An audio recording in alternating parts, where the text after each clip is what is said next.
अक्सर हम ऑनलाइन मुख्तलिफ चीजें बाय कर रहे होते हैं और हम बड़ी जल्दी में होते हैं, ले लेते हैं, उसमें बॉदर नहीं करते। पाकिस्तान में तो इस तरह से कंज्यूमर कोर्ट्स है नहीं है, तो लोगों को अवेयरनेस नहीं है। लेकिन दुनिया में जो कंज्यूमर कोर्ट है ना, एक आम जो सारिफ है, उसके बड़े राइट्स है। अगर उसको मालूम है तो वो जाकर बड़ी बड़ी कंपनीज को हला कर रख सकता है। मामला है कनाडा का। 15 साल बाद उसका एक फैसला आया है और फैसले के मुताबिक एयरलाइन को $14 मिलियन तक हर्जाना अदा करने का हुक्म दे दिया गया। जो जज साहब हैं, उन्होंने कहा जी ये सुस्त और जहालत का इन्होंने मुजाहरा किया।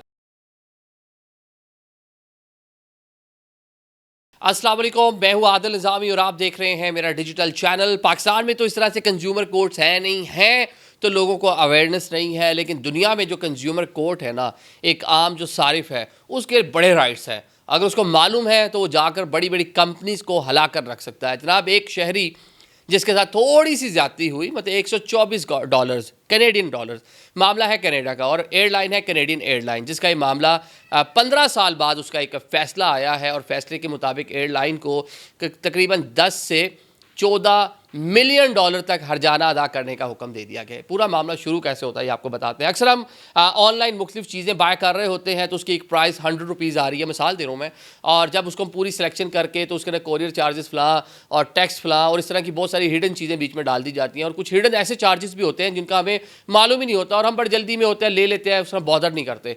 तो ये जरा मामला है सन 2010 का। एक मॉन्ट्रियल का एक शहरी है, माइकल उसका नाम है। उसने जनाब एयरलाइन पे केस किया कि जब मैं ऑनलाइन टिकट बाय करने गया तो टिकट के प्राइस इतने थे, जब मैंने टिकट बाय कर लिया तो बाद में मेरे अकाउंट से इतने पैसे डिडक्ट हो गए, $124 ज़्यादा उसमें से काट लिए एयरलाइन ने। उसने मुकामी अदालत में केस किया। मुकामी अदालत में उसको उस तरह से सुनवाई ना हुई, ना उस तरह मामला हो सके। 2012 में मुकामी अदालत ने उसका फैसला दिया जो ज़्यादा उसके हक में नहीं था, एयरलाइन के हक में था। वो वहाँ की जो हाई कोर्ट थी वो वहाँ पे चला गया। तो हाई कोर्ट में ये केस जो है, देख लें कितने साल चला और कितने साल चलने के बाद बिलाखिर जो फैसला है वो उस पैसेंजर के हक में आ रहा है। और साथ साथ जो जज साहब थे, उन्होंने लोअर कोर्ट का जो फैसला था, जो मुकामी अदालत का फैसला था, उसको भी कह लें कि ख़त्म कर दिया। फैसले के मुताबिक जो जज साहब हैं, उन्होंने कैनेडियन एयरलाइन की सर्विस को इंतहाई, उन्होंने कहा जी ये सुस्त और जहालत का इन्होंने मुजाहरा किया। इस एयरलाइन ने सुस्ती और जहालत का मुजाहरा किया। एक कस्टमर को सेटिस्फाई करना चाहिए था, इन्होंने नहीं किया। इन्होंने मुख्तलिफ हीले बाने तलाश किए और उसके जो हकूक़ थे उसको पामाल करने की समहो कोशिश की। और साथ साथ जो केस था, कंज्यूमर एडवोकेसी ग्रुप और जो माइकल थे, इन्होंने मिलकर एक तवील उनकी जदोजहद थी। उसमें बहुत से और लोग भी शामिल हो गए थे, सिर्फ वो साहब नहीं थे। एक शुरू उन्होंने किया, मजीद लोग भी उसके अंदर शामिल हो गए।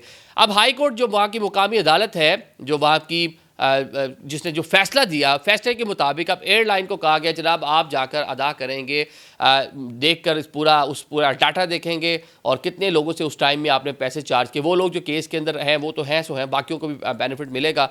कोई 10 से 14 मिलियन कैनेडियन डॉलर्स जो हैं वो एयरलाइन को इस पूरी चीज़ में अदा करना होंगे। एयरलाइन जो है वहाँ पे कानूनी जो माहिरीन हैं और जो एक्सपर्ट्स होते हैं पूरे के पूरे, आपको पता ही है कि एयरलाइंस हों या कोई भी कॉर्पोरेट सेक्टर, बड़ी बड़ी कंपनीज़ हों, उन्होंने परमानेंट अपने जो है लीगल पूरा डिपार्टमेंट रखा होता है। उन्होंने कहा जनाब ये जो सूबाई कोर्ट ने फैसला दिया है, एविएशन तो है ही फेडरल मैटर, तो ये तो फैसला दे ही नहीं सकती थी, ये तो उनकी दायरा इख्तियार में ही नहीं था, तो हम तो इस पर कमेंट ही नहीं करते। अभी हम फैसला करेंगे हमने क्या करना है। तो अभी तक उन्होंने कोई बाज़ाब्ता तौर पे एयरलाइन जो कैनेडियन एयरलाइन है उसने ऐलान नहीं किया, लेकिन आगे चलकर उनका जो यही है कि वो इसके ऊपर जाके जो है वो करेंगे, क्योंकि खतीर रकम उनको अदा करना पड़ेगी। अब इसमें ये वही बात है कि जब हम लोग कोई चीज़ बाय कर रहे होते हैं तो हम लोग सोचते नहीं हैं। जो कंपनीज़ होती हैं वो एक अट्रैक्शन के लिए यही सम हो जो प्ली उन्होंने भी ली है, कैनेडियन एयरलाइन ने भी, कि जब हम किसी भी चीज़ को उसका इश्तिहार देते हैं, जब हम अपनी वेबसाइट पे लगाते हैं, कस्टमर को रोकने के लिए, उसको माइल करने के लिए,